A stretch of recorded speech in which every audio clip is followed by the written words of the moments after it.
Hey everyone, welcome to today's video. So a few months ago, I noticed something weird during a deployment. So every time containers restarted, they would hang for exactly 10 seconds before dying. Not 9, not 11, always 10 seconds. At first, it looked completely harmless. The app was still restarting. Kubernetes looked healthy. No obvious errors. But then we started noticing some random failed requests during the deployments. So what was happening was the users would hit the API at the exact wrong moment whenever the container was getting restarted and then just get disconnected. And the strange part was the application was not even crashing. Docker was killing it. So most people think Docker stop shuts a container down gracefully, but that is not true. What actually happens is Docker first asks your app politely to stop. If your app ignores that request, then exactly after 10 seconds, Docker force kills it. And that is where exit 137 comes from in a lot of production system. And the crazy part is sometimes even your app ignores SIGTERM completely without you even realizing it. So in this video, we are going to break or we are going to understand why PID1 behaves differently inside containers and why one line in your Docker file can completely fix graceful shutdown. So without any further delay, let's jump into the video. So there are two signals. Whenever your Docker stop runs, Docker, as I mentioned, does not immediately kill the container. What it does, it actually tries to shut it down gracefully first. What does it mean by graceful shutdown? The first thing what it sends is called as the SIGTERM, right?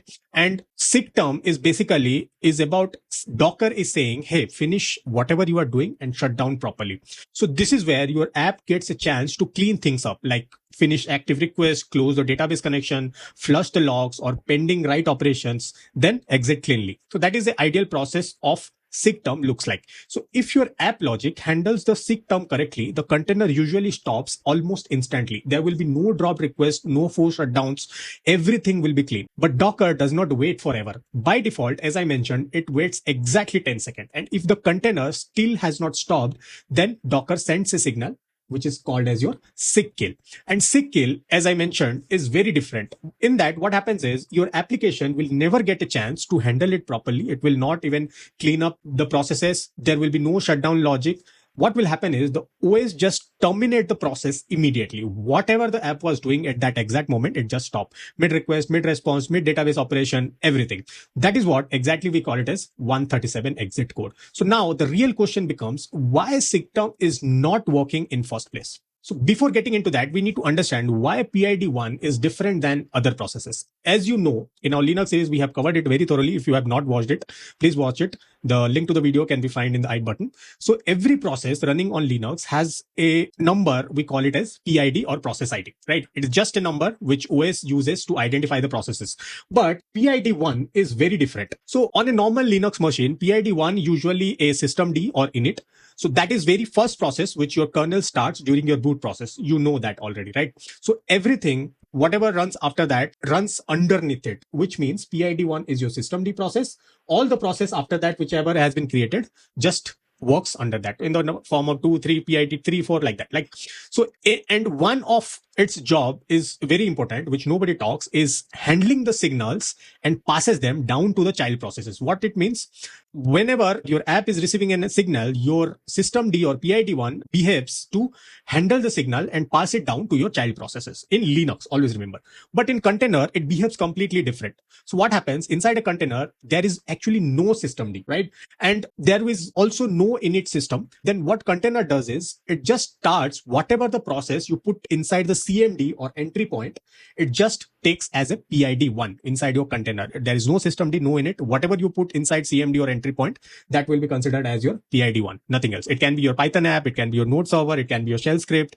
Whatever starts first, it just becomes PID1. And this is where things get weird. So there is a Linux behavior which most engineers never run into outside container, is that for a normal process, let's say it is 237 PID. So if it is receiving a SIGTERM and it does not have a signal handler, Linux applies the default behavior, which is terminate the process. But PID1 behaves completely different. If PID1 receives the SIGTERM and does not explicitly handle it, the signal is basically ignored. In Linux case, the process does not exist, does not crash, does not even react. It just keeps on running. So now think about the full chain. Docker stop sends the SIGTERM and your app is running the PID1, but it never handles the signal. So nothing happens. Docker waits for 10 seconds and then sends SIGKILL. And now the container gets the force terminated with exit code 137. That is where the entire problem comes.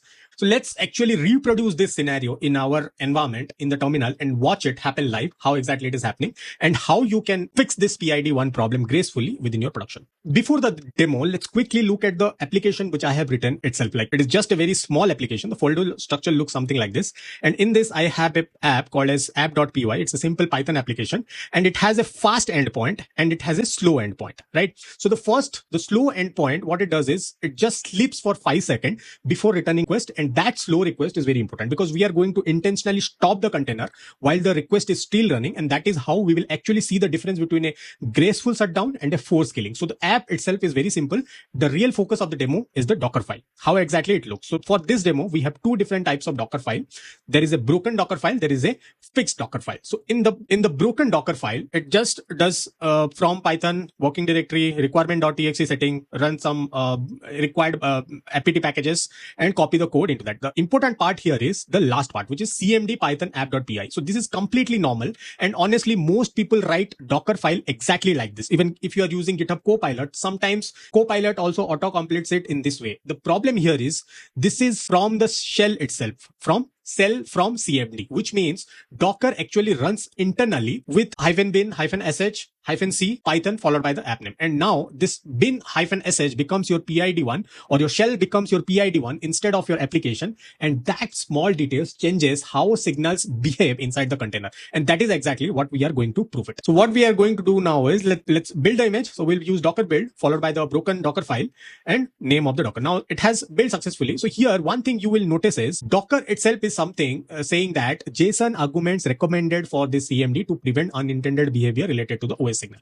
So this is basically a warning which Docker is hinting at the exact issue which we are discussing in this video. So I'll just run docker run port 8080 name followed by the container name, right? So now the container is running. So now we need to see what exactly happening inside the process tree inside the Docker. So for that, what I will do is I will use a command called as docker exec. So docker exec followed by the container and I'll run ps aux. So what is exactly happening? As I mentioned, if you are using that CMD without any quotation or without any demarcation, what it will do is it will run as a PID1. And here you have to notice one thing is Python application, which is our main application, is not the PID1. As I mentioned, the shell is our PID1. Our application is just a child process underneath it. And this matters because whatever signal sends to the PID1 behave differently, as I mentioned before, especially when the shell does not properly forward those signals, because shell's behavior is not to forward the signals. It just runs the process. That's it. And now let's actually test the shutdown behavior. How? So first we will open the slow request, the API which we have created. So we'll just run the curl command to see the slow command.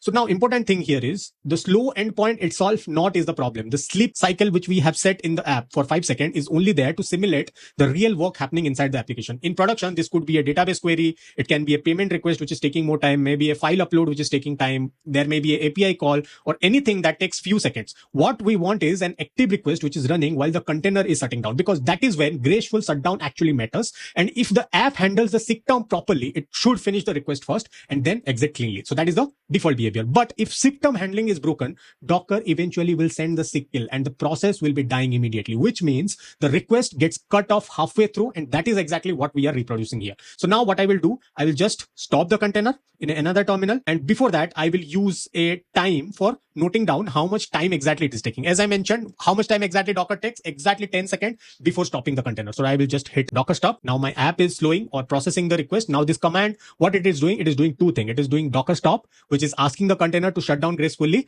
And second thing is the time, measures how long that shutdown actually takes. And this timing is very important because as I mentioned, Docker just waits 10 seconds before killing or before processing the SIGTERM. Here, what exactly happened? So as you can see, the real is almost 10 seconds. That means SIGTERM was sent, but the application was never shut down properly. So Docker waited for 10 seconds. So here you can see the curl request is still going on. It has never finished. So the request died in the middle of the execution. And that exactly is a real production problem, to not just slow shutdowns, to drop the request during the deployment. So now the question is how we can fix it. Let's fix it. So instead of letting a shell become the PID1, it's very simple. We'll just use a proper init process, which we call it as tini. So before writing it, or before implementing the tini, you need to understand why even tini exists. I can give a link about the tini in the description. You can read thoroughly about it. So tini exists for one reason: to behave correctly as a PID1 inside containers. It just receives the signal properly, it forwards them correctly, it cleans up the child processes properly. That is the entire job. Whatever the job systemd or init service was doing, it will be done by your tini. Now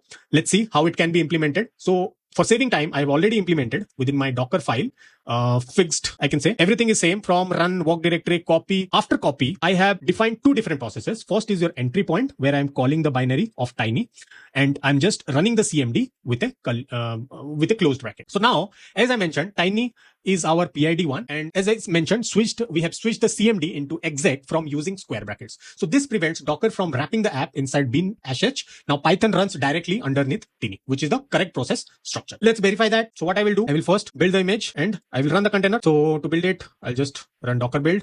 It will be immediately done, and I will run the container. I'll just run the container. It will run without any warning. I need to see what is happening inside the process in the process tree. I'll just run this command. Now here you can see that the PID1 is your USR bin tini and followed by your Python app. So this is very important, and this is what the correct shape is. And PID7 is our Python app. Let's repeat the test. What I will do, I will again curl the slow endpoint which we were using. I'll just curl in one terminal, and in other terminal, what I will do is I will just stop the container and I will note down the time. So here you can see the real time is less than 0 seconds. Immediately it just stopped it. The difference is it happened just under a second. Same application, same endpoint, same request. Only thing we changed was the signal handling and the PID1 behavior. And now the request completes properly before shutting down. And that is what we call as a graceful termination, which is working completely fine within our app. Most people will disagree with me about writing this particular Docker file by why we should use tiny as our PID1. This is not how we do it.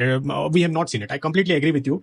You can still fix it. There's a simple fix. You can still run your CMD as an exec process, which will be your PID1, and you can use it using the brackets inside it. That is completely fine, which means your Python runs directly as your PID1, and your Python already knows how to handle the SIGTERM correctly. So for many simple applications, if you have a very tiny application like us, we have exec form alone is usually actually enough to fix the graceful shutdown behavior. You can even verify it yourself if you want to.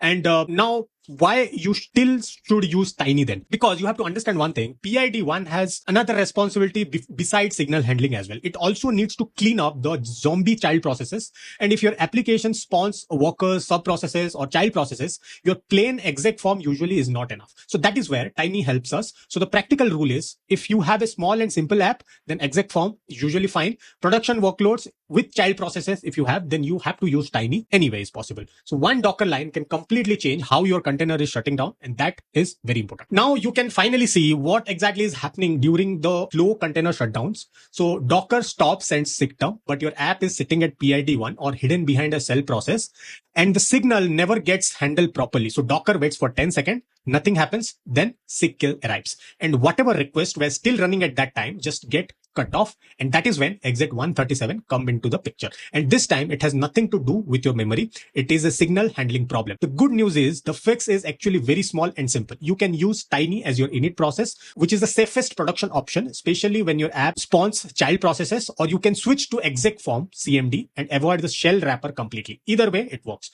Your shutdown time drops from 10 seconds to under a second. And more importantly, your app finally gets a chance to shut down properly instead of being forced killed during every restart.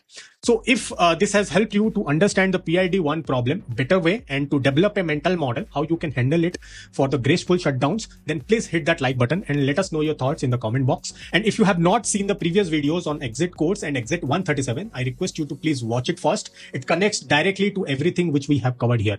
So if you have liked this, then subscribe for more such production engineering deep dives. With that, we end today's video. Thank you for watching. See you in the next one.